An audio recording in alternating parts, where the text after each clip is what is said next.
एक आसन पर बैठकर सुनी है। इसी तरह परीक्षित ने भी कथा सुनी है, एक आसन पे सुनी है, खाया नहीं पिया नहीं, निराहार रहकर सुनी है। और ये जो और लोग हैं इनको पुण्य जरूर मिला है, लेकिन मुक्ति के अधिकारी भी नहीं हुए ये। क्यों? कहा इनको फिर उसी तरह से करना चाहिए। देखिए, आप बाल्टी में पानी भरते हो, अगर छेद है तो क्या भरेगा उसमें? नहीं भरेगा। छेद नहीं होगा तभी तो भरेगा। नाली में पानी, नाली में छेद है तो टंकी नहीं भरेगी। तो नियम है कि पहले उसका छेद बंद किया जाए। हमारे अंदर जितने दोष हैं सुनने वाले, वो पहले दोषों को ठीक किया जाए तो हमें भी लाभ होगा। तो उन्होंने कहा कि यदि ये दोबारा से फिर कथा तुम करो और इसी प्रकार से एकाग्र चित्त होकर एक आसन पर बैठकर कथा सुने सब लोग, तो इनके लिए भी विमान आएगा, समस्त गांव वालों के लिए विमान आएगा। इतना कह करके पार्षद गोकर्ण को लेकर के वैकुंठ लोक को चले गए। बोलना पड़ेगा श्रीमद् भागवत महापुराण के। उसके बाद फिर ग्रामजनों को कथा सुनाई। अब की बार सभी गांव वालों ने आनंद से एकाग्र चित्त होकर के कथा सुनी। भगवान के पार्षदों ने कहा था कि गांव वालों के लिए तो विमान आएगा, लेकिन आपके लिए महाराज स्वयं श्री हरि आएंगे। भगवान गोलोक धाम से स्वयं तुम्हारे लिए आएंगे और तुमको ले जाएंगे। गोकर्ण जी से कहा था। ये गरिमा है भागवत की। अब आप लोग ये ना पूछना कि भागवत सुनने से क्या मिलता है, कारण जानना जरूरी है। दोबारा जब कथा सुनी तो समस्त यहां तक लिखा है कि गांव के चंडाल कुत्ते पर्यंत सभी जीव वैकुंठ को गए हैं भगवान के पार्षदों के साथ। और अंततः भगवान गोलोक धाम से आकर के स्वयं अपने अंक में भर करके गोकर्ण को ले जाते हैं। फिर बोलना पड़ेगा वृंदावन बिहारी लाल की, श्रीमद् भागवत महापुराण की। इसके बाद विधि बताई गई, ये कथा सुनने की विधि बताई गई कि इसमें बहुत सारा धन लगता है। भागवत की कथा में विवाह से कहीं ज्यादा धन खर्चा होता है। तो विधि बताई, किसी ज्योतिषी से पूछ करके धन की पर्याप्त मात्रा में व्यवस्था करके, किसी ज्योतिषी से योग्य समय पूछ करके इस कथा का आयोजन करना चाहिए। कहते हैं कि 6 महीने जरा उत्तम ज्यादा हैं। कौन कौन से? ये सत्कर्म सकामी हैं 6 महीने। भादों का महीना, आश्विन का महीना और कार्तिक का महीना, मार्गशीर्ष का महीना जिसको मग्गर बोलते हैं, आषाढ़ का महीना और सावन का महीना। ये 6 महीने श्रोताओं को मोक्ष प्राप्ति के लिए हैं। पौष में नहीं लिखा है। वैसे सत्कर्म तो कभी भी करो, सभी को न्योता देना चाहिए। देश देशांतरों में जाकर के स्त्री शूद्र द्विजाति आदि सभी किसी खुले मैदान में या दुर्ज्ञाना तीर्थ में या हरिद्वार क्षेत्र में हैं,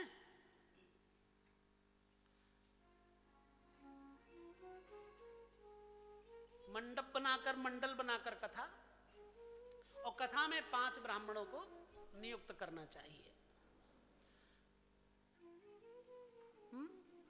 अब गिनती कई लोग करने लग जाएंगे कि 5 हैं कि नहीं है। हैं, पूरा गिनती करा देंगे।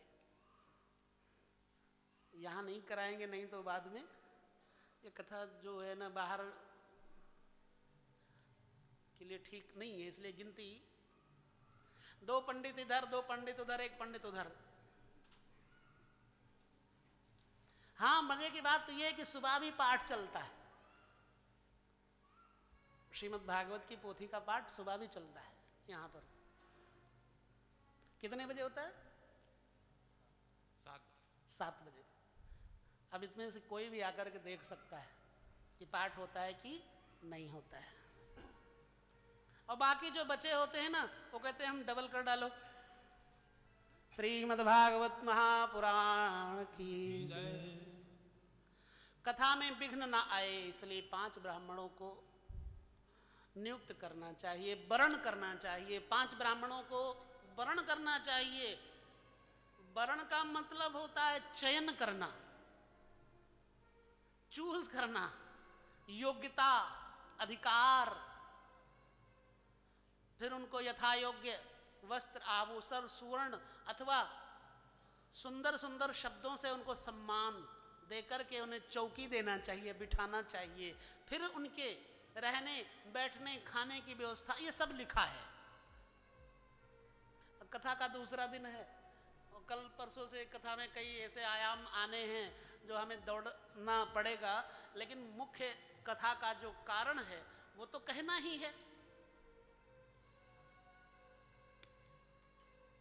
एक चीज और है,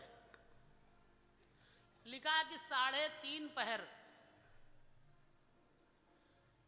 पूर्ण फल तभी है सूर्योदय से लेकर 3.5 पहर तक मध्यम स्वर में कथा होनी चाहिए। दोपहर में 2 घड़ी, 2 घड़ी कितने मिनट की होती है जान लो। 1 घड़ी 24 मिनट की होती है, तो 2 घड़ी कितने मिनट की हो गई है? 24 को दूना करो तो 48 मिनट खाली विराम कहा गया। यहाँ तो पहले से कई लोगों के घुटने दर्द करने लग गए, कुछ कुर्सी पर बैठ गए, कुछ जमीन में बैठ गए, फिर कुछ जमीन से कुर्सी पर बैठ गए और कुछ कुर्सी पर ही बैठे रह गए, लेकिन फल सबको है। बोलो ना वृंदावन बिहारी लाल की जय। जय श्री राम, जय जय श्री राम, जय जय श्री राम। 3.5 पहर सूर्योदय से लेकर सूर्यास्त काल तक कथा को करना चाहिए, मध्यम स्वर से एक एक। और जरूरी नहीं कि श्लोक में ही कथा हो। श्लोक पढ़ने के लिए तो ब्राह्मणों का वर्ण हो ही चुका है। जो भाषा आप लोग समझ सको उस भाषा में कथा कहनी चाहिए। ये सबके लिए है।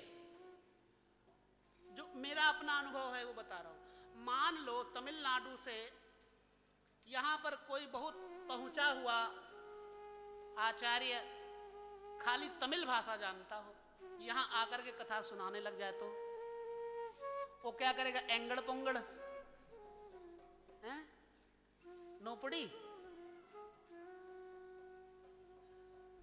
यही सब बोलेगा तो आप लोग समझ पाओगे? हालांकि वो बड़े योग्यता वाला है, बहुत योग्य है और कथा बढ़िया कह रहा है, लेकिन आप समझ नहीं पाओगे तो क्या लाभ होगा? कुछ नहीं लाभ होगा। हमारे लिए तो साधारण भाषा का प्रयोग करना जरूरी है।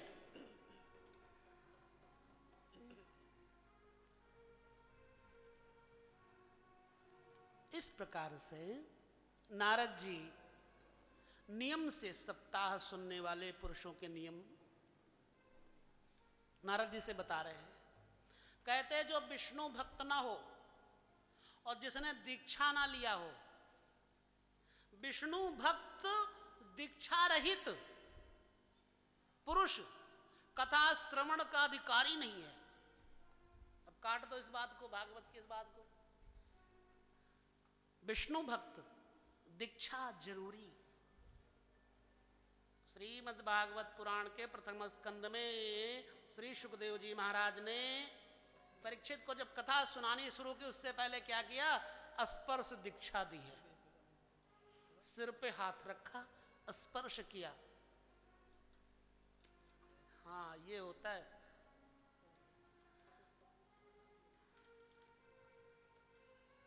जैसे हाथ रखा कि समाधिस्थ हो गए थे परीक्षित। भूमि पर शयन करना चाहिए, पत्तल में भोजन करना चाहिए। किसी की निंदा या चुगली शाम को वो सब लोग करेंगे। हम सब लोग बैठ के जुगाली करते हैं ना, फिर शाम को सब लोग बैठ करके ये जरूर करेंगे। संजय कहाँ गए? बाहर बैठे। अजय बैठे इधर। अजय तो आया ही नहीं सी। संजय तो बाहर बैठा सी, वो तो कोई काम ही नहीं कर रहा सी। इदा दी गल्लां करदे हां सी सारे बह के। हुण दसो सानू पंजाबी आउंदी है कि नहीं? ज्यादा नहीं तो माड़ी मोटी तो आंदी है। वृंदावन बिहारी लाल की ठाकुर हमरे रमन बिहारी, हम हैं रमन बिहारी के। ठाकुर हमरे अवध बिहारी, हम हैं अवध बिहारी के। गाइए। ठाकुर हमरे अवध बिहारी, हम हैं अवध बिहारी के। ओ साधु सेवा धर्म हमारा, साधु सेवा धर्म हमारा, साधु सेवा धर्म हमारा, साधु सेवा धर्म हमारा। काम न दुनियादारी से, काम न दुनियादारी से। ठाकुर हमरे रमण बिहारी, हम हैं रमण बिहारी के।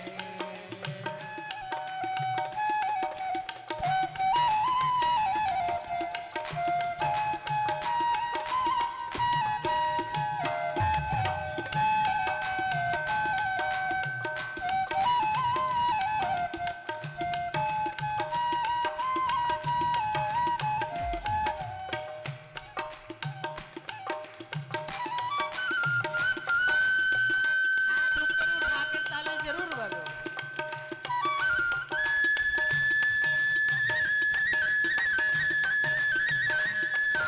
कोई कुछ भी कहे,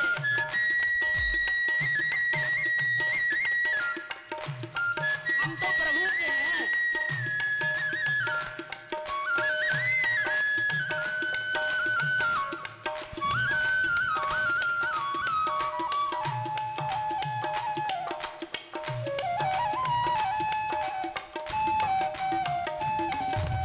हरि बोल।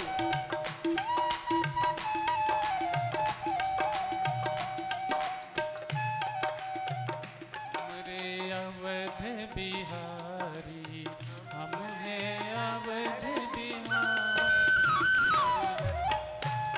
ओ कोई भला कहे चाहे बुरा कहे, कोई भला कहे चाहे बुरा कहे। हम ताली मारेंगे तो कोई कुछ कह सकता है? कोई भला कहे चाहे बुरा कहे, कोई भला कहे चाहे बुरा कहे। हम हो गए सद्गुरु प्यारे के, हम हो गए सद्गुरु प्यारे के। ओ ठाकुर हमरे रमन बिहारी, हम हैं रमन बिहारी के। ठाकुर हमरे रमन बिहारी, हम हैं अवध बिहारी के। ठाकुर हमरे रमन बिहारी, हम हैं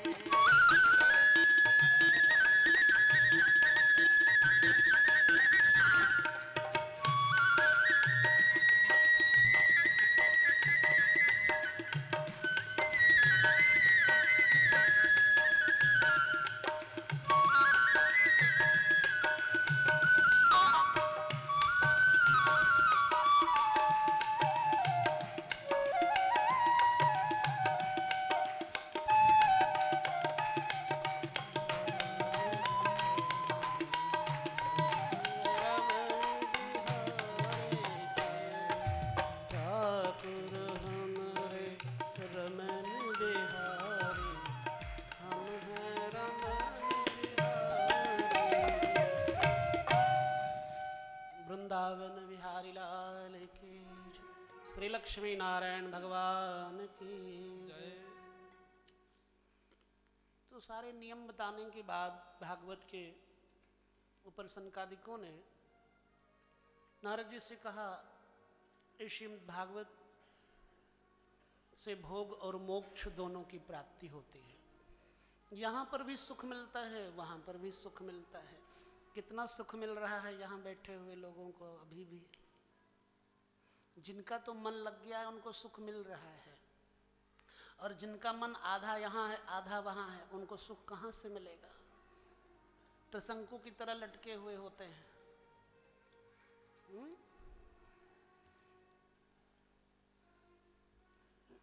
शौनक जी से सूत जी कहते हैं, महामुनि सनकादि ने 1 सप्ताह श्रीमद् भागवत का प्रवाह किया।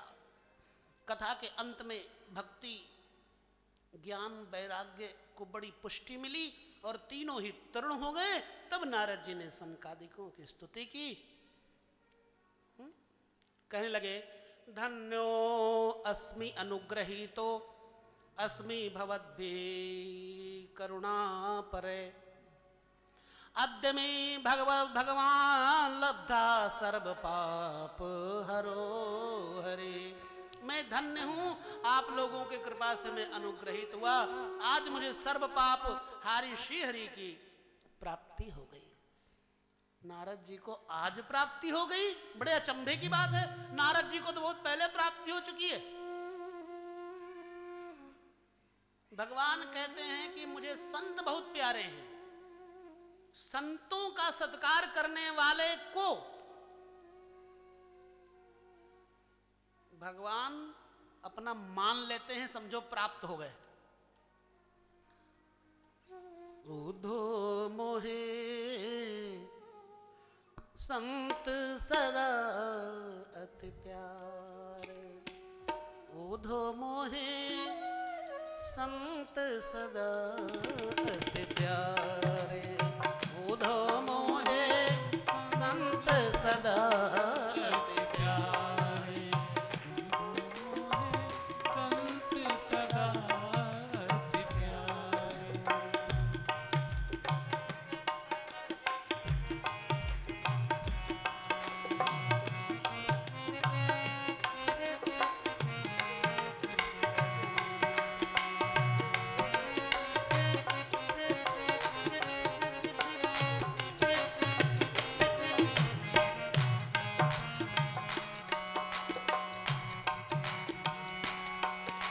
भगवान कृष्ण कहते हैं उद्धव से, उधो मोहे संत सदा अति प्यारे, उधो मोहे संत सदा अति प्यारे। मैं संतन के पीछे जाऊं, मैं संतन पीछे जाऊं,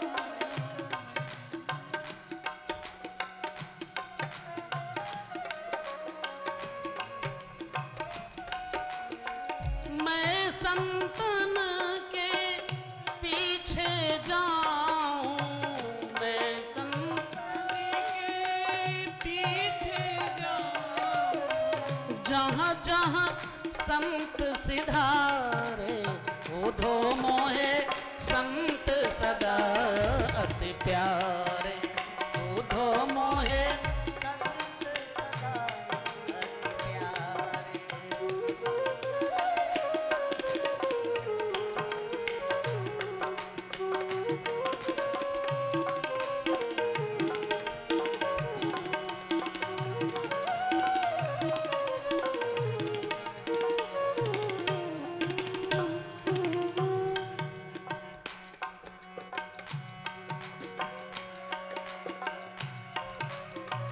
संत चरण रज, भगवान कहते हैं, संत चरण रज अंग लगाओ,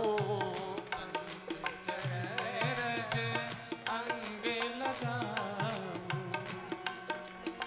संत चरण रज अंग लगाओ, संत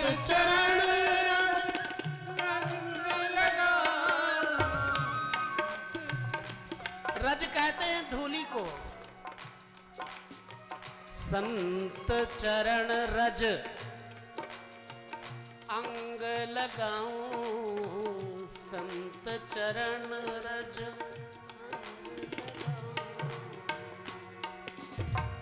हो।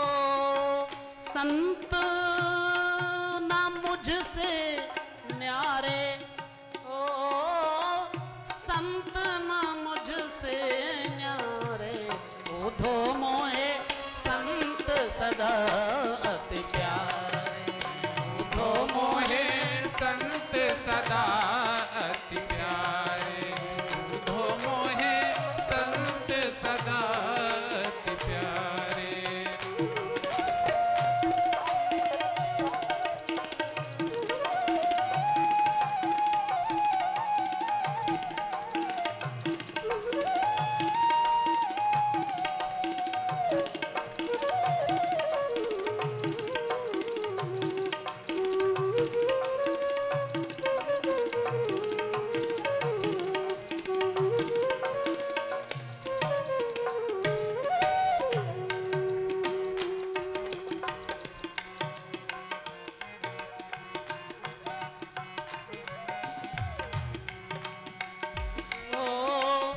संत मिले तो मैं मिल जाऊं। क्या निशानी बताई है मेरे ठाकुर ने। लोग कहते भगवान मिल जाएं, भगवान कहते मैं मिलता हूं तो संतों के वेश में। संत मिले तो, संत मिले तो मैं मिल जाऊं, संत मिले तो मैं मिल जाऊं। संत ना मुझसे न्यारे, ऊधो संत न मुझसे न्यारे, ऊधो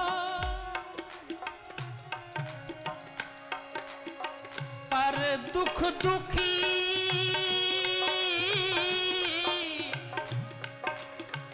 पर दुख दुखी करे प्रभु बिनती।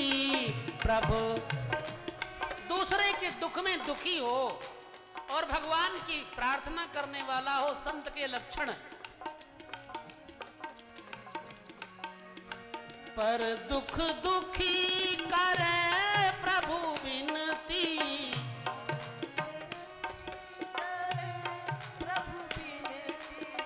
सब जग कष्ट निवारे, ओधो मोहे संत सदा अति प्यारे, ऊधो मोहे संत सदा अति प्यारे, ऊधो मोहे संत सदा अति प्यारे, ऊधो मोहे संत सदा अति प्यारे।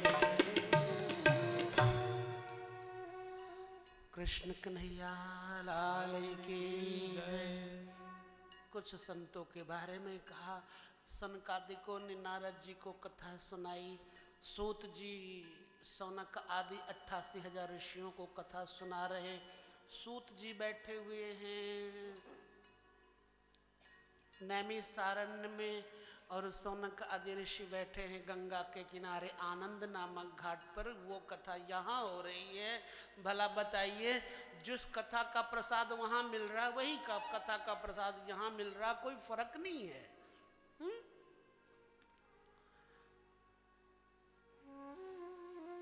सौनक जी उसी समय घूमते फिरते योगेश्वर।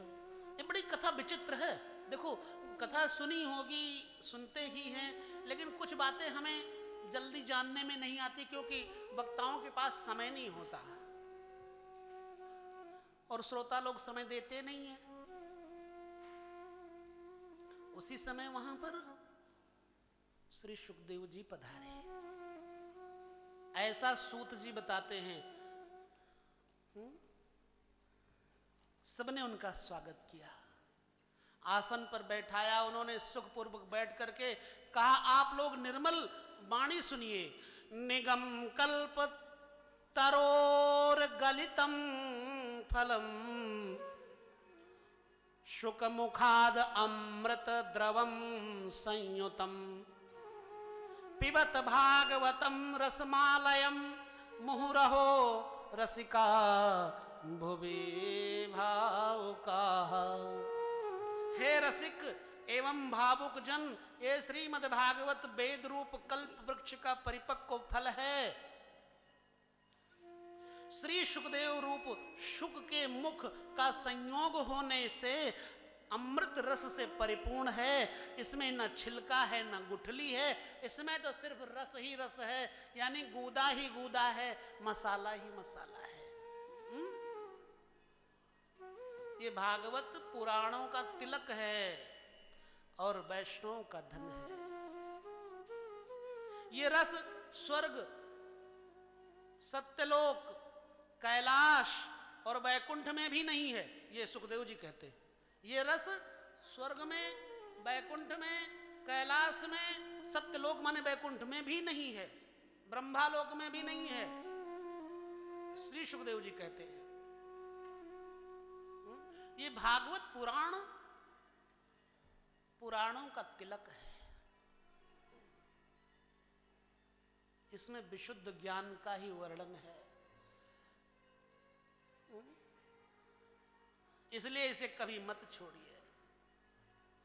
इस प्रकार से श्री सुखदेव जी कह ही रहे थे कि उस सभा के बीचों बीच प्रहलाद, बलि, उद्धव, अर्जुन आदि पार्षदों के साथ श्री हरि प्रकट हो गए। तब नारद जी ने उन सबकी पूजा की और भगवान को एक विशाल सिंहासन पर बैठा दिया, आनंद नामक घाट पर, और सब लोग उनके सामने कीर्तन करने लग गए भगवान के सामने। हरे शरणम हरे शरणम हरे शरणम हरे शरणम हरे शरणम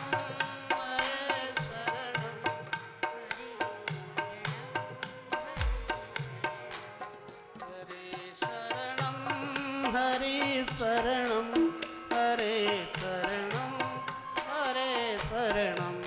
बिल्कुल सीधे होकर बैठ जाइए।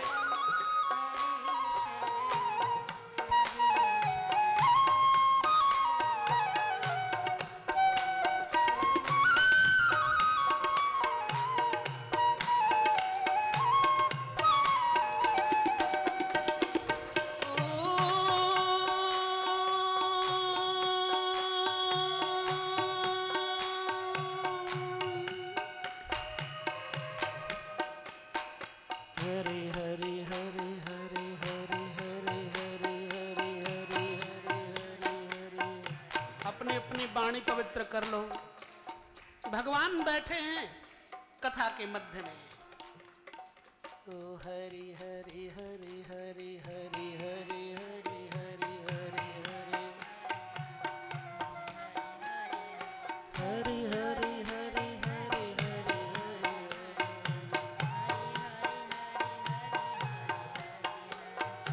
हरि हरि हरि हरि। जबान हिलाइए।